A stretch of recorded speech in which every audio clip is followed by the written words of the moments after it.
Welcome back. This is another Mom Life Pep Talk, and today I wanted to talk about stop paying with flesh. This is one that I just talked about in my group in Empowered Mom and was really, it went really good. Like all of the women in there were like, holy crap, I am doing that. And so when I say stop paying in flesh, I mean stop sacrificing parts of you to keep other people happy. Like we do not have to sacrifice ourselves to keep everyone around us happy. You are the most important person in your life, and you are the person that you spend your entire life with. And so your internal peace and your internal happiness is the most important thing, because when you are feeling happy and you're feeling fulfilled and fully supported in your life, that is when you show up the best for your people. So why would we sacrifice that thinking we're keeping other people happy? Because in reality, we're not, and we're just making ourselves more miserable. And then the resentment starts to grow. And so we don't want to do that. And so some examples of paying with flesh, this is something that I actually used to do a lot. And I think that we are taught this in childhood, right? When we eat the peas or whatever, and our mom's like clapping for us and telling us what a good job we are, we sort of learn this behavior. This is something I learned in my trauma and somatics program, but we sort of learn this behavior in childhood. When our mom claps for us, then we perceive that as being a good thing that makes mom happy or makes dad happy or makes this person happy. And so we want more of that, right? Like that instant gratification to feel like the validation. It feels like we're doing the right thing. Well, that's fine. We've learned how to survive as children going throughout all of our childhood, and that is how we survived. We survived by keeping other people happy. And especially in, like, I feel like kind of in today's day and age, we're taught a little bit more about like, it's okay to disappoint mom. It's okay to disappoint other people. It's okay for other people to be mad at you. It's okay to feel angry. It's okay. Like, we're in this, I would like to say gentle parenting, but I think gentle parenting is highly misconceived. Is that a word? I don't know. I just made it up. But I don't think that it's perceived, conceived for having children over here, perceived in a way that that like tells you what it really is. Because I think a lot of people think that, oh, you say gentle parenting, well, that means that you don't discipline your kids. That is absolutely not true. This is false. We do discipline our kids, but here's what I have chosen to do, because I have done both styles of parenting. I have done the quit your damn bawling, be a big girl, spanked my kids, to this doesn't feel good. This is not working for us. I don't want to be this mom. To now we are more on the gentle parenting side of things. And the gentle parenting side of things for us is there are expectations in this household and there are boundaries. If you do not meet the expectation, you're going to suffer a consequence. And my kids don't like the consequences of their actions, like when they're not living up to the expectation. And so instead of trying to get my kids to conform by, you hear this all the time. I feel like this is something I used to hear growing up, like, because I'm the parent, because I'm the dad, because I'm the mom. And we try to throw it around like it's this authority thing. But here's what I want to say. Your kids are also human. We totally went off on a tangent here, like way away from paying with flesh, but I just want to say this. So this is flowing out of me. Apparently somebody here needs to hear it. Maybe I'm calling somebody out right now and you're like, oh shit, this is me. I need to shift, or I've been wanting to shift. There's nothing wrong with you. There's just, we get to decide as parents how we show up and how we parent our kids. Because again, if you want to know what kind of people your kids are going to grow up as, look in the mirror. They're going to grow up and they're going to carry out the same habits and patterns that you do as a parent. So when we are paying with flesh, when we are pleasing people, when we are not trying to control our kids with like these fear tactics or this like overuse of authority, like, your kids are humans. If you do not enjoy being told what to do you really think that your kids do? No. And so while yes, we are all a part of the team, we all help, we all have to like do our part. it is not this dynamic, at least not in my house anymore, of because I am the parent, you will listen to me. I'm sorry. I do not want kids that blindly follow. I don't. I want kids that stand up for what they believe in, who are good humans, who are going to go out and be contributors to society. That is what I desire to have as a mom, and I desire it all, and I will be very unapologetic about it. So when we continue to pay with flesh, when we continue to allow our kids to see us being the people pleaser, sacrificing ourselves for the sake of others, they're going to carry out that pattern. They're going to want to keep you happy. Something that I've really started telling my kids is don't be afraid to disappoint me. Like, do not be afraid. I don't feel like I have this ideal life that I want my kids to live out. I want them to be happy and to be able to support themselves, period. That is it. I want them to love their life as much as I love life at this moment in time. And so if we are constantly paying with flesh like I used to do, so let's just rewind. I'll give you some examples. So the very beginning of my marriage, my husband and I, we were both 19. I got pregnant when I was 18. I found out I was pregnant like 2 months before my 19th birthday. When we first got married, it was like a month before we got married, and one of his buddies gave him his first hound, and he was really enjoying lion hunting. And so it was like damn near every weekend at the beginning of our marriage that he was constantly asking me if he could go hunting on the weekends. And of course, me being the people pleaser that I was, I wanted to be the cool wife. I wanted to be the wife he couldn't complain about. I wanted to be the wife that he was like bragging to his friends about. And I thought that this was how I got there. And so I said yes every time, even if I knew I didn't want him to go, because this continued even after we had our first baby. This continued. And I just kept saying yes, even when I didn't want him to, even when I was like desperate, so desperate for some help at home, some help with the baby. Take her for a little bit. Can I go somewhere and do something? Like I felt all of this, but I didn't know how to navigate it. I was a baby with a baby now, right? And so I would just say yes, yes, yes. And he would tell me, like, I did create what I desired, because he would come home and he would tell me how cool his friends thought I was. And his friends would even tell me, which then like validated that part of me that wanted to sacrifice myself. And so I just want you to recognize like where you might be doing this too, where you might be desperate for something. Like for me, when I was desperate for help with the baby, desperate for him to just stay home, I wanted a break. But I didn't listen to that part. And so look at your life right now. Where are you desperate for help, but you keep saying yes when you really want to say no? And listen to her. Like listen to that part of you, because now I am healing all of her wounds. And that's what I'm working on in therapy, right? Now I'm healing all of the wounds that are still there and reintegrating these parts back into me. I now get to reparent this part and be like, look, I am not going to do that to you again. I get it. I know what that felt like. And I'm a much more empowered, unapologetic, powerful woman now. And this is what I want for you. I want you to stop paying with flesh, and I know that you can do it.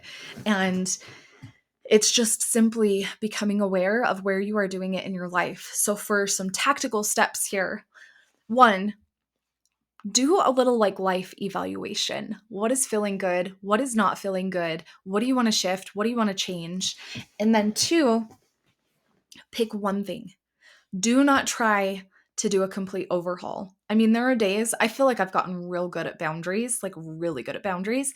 And so every day I come home from therapy, my husband's like, some days you just come home from therapy and you are on a boundary setting warpath. And I'm like, I know, because I get it now. I understand. I used to think boundaries were to control other people.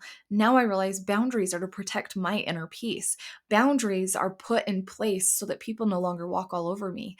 And so if you need to set a boundary with yourself or with others so that you stop paying with flesh, then that is what needs to happen. That is what needs to be done.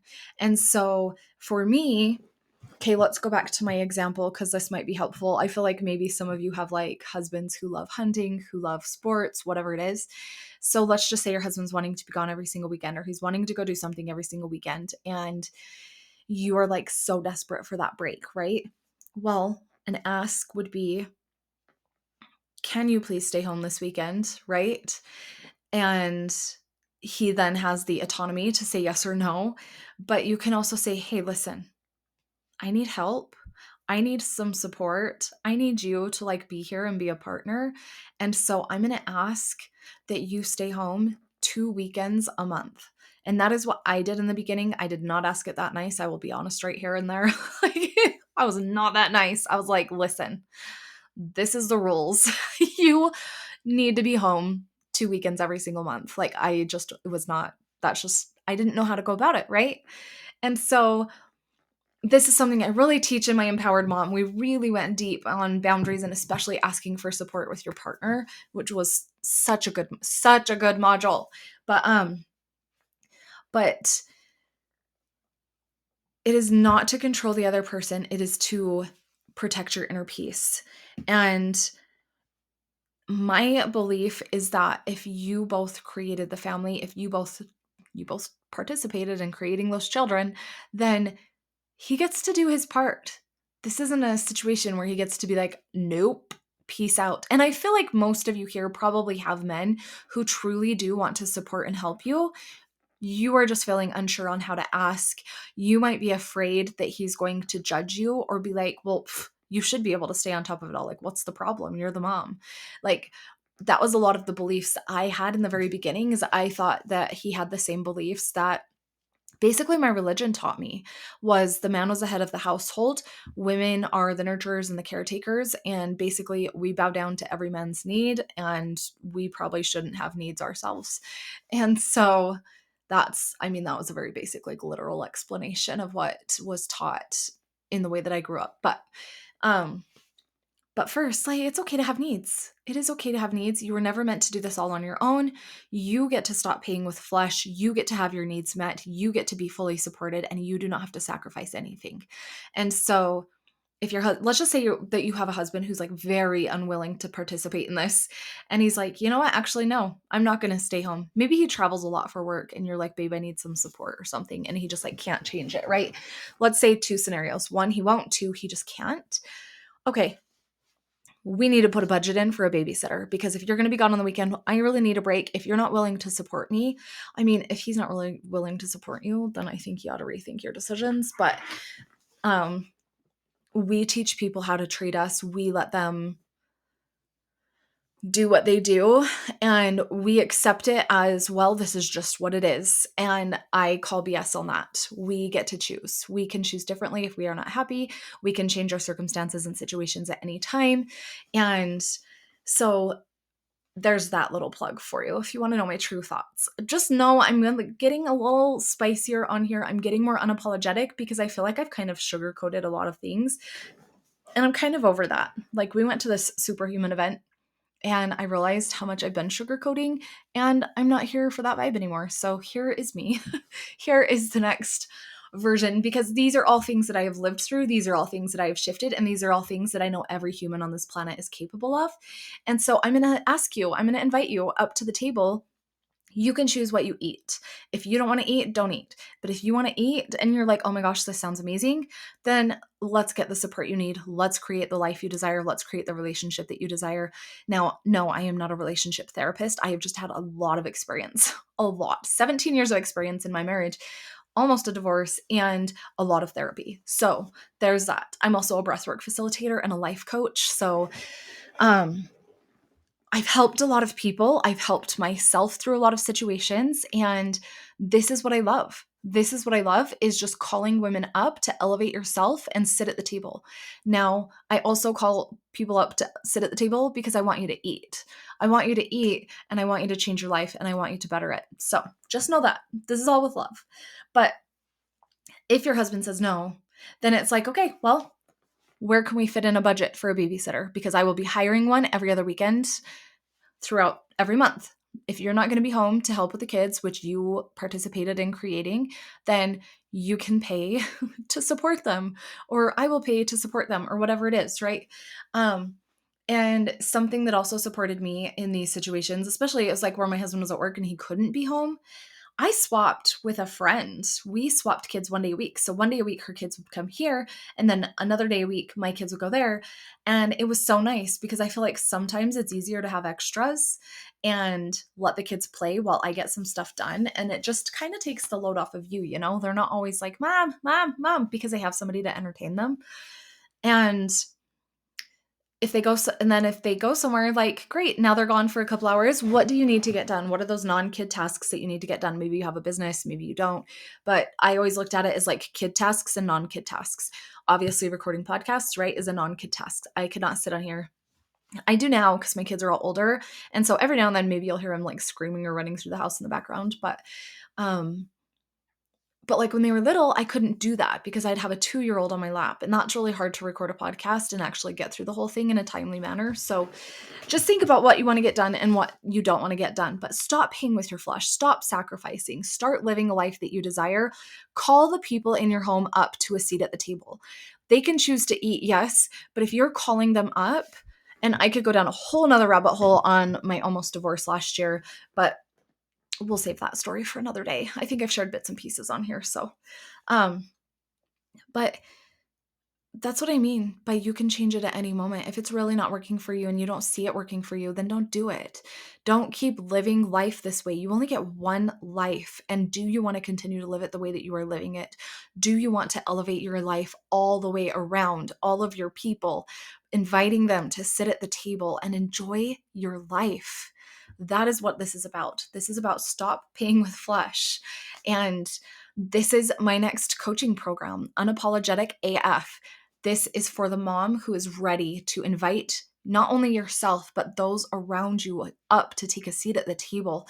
This is where you start to learn how to set powerful boundaries, how to step into your power, how to stop paying with flesh, how to become the mom and the woman that you truly, truly desire to be, and how to chase your desires unapologetically, because we don't have to be sorry for the things that we want. We don't have to play small. We don't need to be humble. We get to have everything, and we do not have to sacrifice anything. So if that speaks to you, feel free to reach out and let's talk about how we can get you the support so that you can truly, truly create a life that feels so freaking good. And you are now the prime example for your kids, like you always are. But what example do you want to set for your kids in life? Because the way that you live your life is how your kids are going to choose to live theirs. And so follow your soul. What is your soul telling you to do in this moment? If it's feeling called to find out more about this program, please reach out to me. If not, then it's not for you and you're going to find your thing when it comes around. I truly, truly believe that. But I am going to quit rambling now. And this was actually a really long pep talk. This is like almost 18 minutes. But so stop paying with flesh, elevate your life, invite those around you to pull a seat up to the table. They can choose whether they eat or not. But regardless, you get to have whatever you want and desire without sacrificing a thing, without sacrificing time with your family, without sacrificing yourself. We are not paying with flesh anymore. I will talk to you next time.